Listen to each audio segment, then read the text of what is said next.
আসসালামু আলাইকুম ভিউয়ার্স, কেমন আছেন সবাই? আশা করছি ভালো আছেন।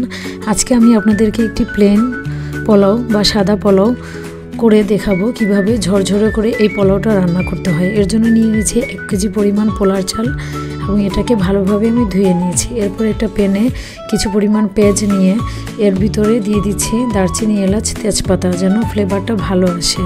এরপর পেঁয়াজগুলোকে বাদামি করে ভেজে নিব। খুব বেশি কড়া ভাজি করা যাবে না, তাহলে পোলাওয়ের রঙটা নষ্ট হয়ে যাবে আর সাদা থাকবে না।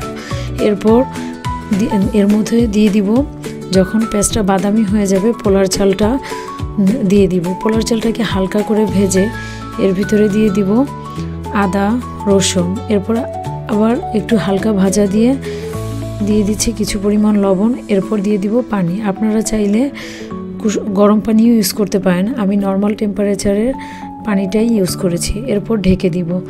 এরপর বলক আসার পর যখন পানিটা পোলার চাল বরাবর ছুঁই ছুঁই করবে, তখন এটাকে একদম অল্প আঁচে ঢেকে ভাপে রেখে দিব। এরপর কিছুক্ষণ পর আবার নেড়ে ছেড়ে দিব। এরপর এর ভিতরে দিয়ে দিব কিছু পরিমাণ কাঁচামরিচ আর ঘি।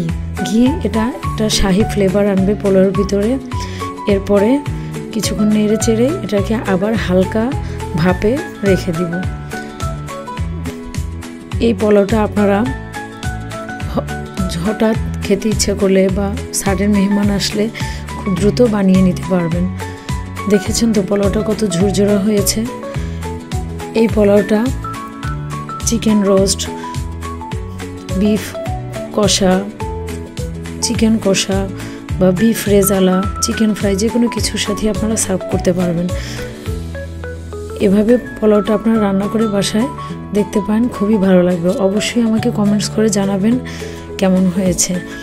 আর আমার ভিডিওটি যদি ভালো লেগে থাকে অবশ্যই আমার চ্যানেলটি সাবস্ক্রাইব করবেন, লাইক, কমেন্ট এবং শেয়ার করে দিবেন। আল্লাহ হাফেজ।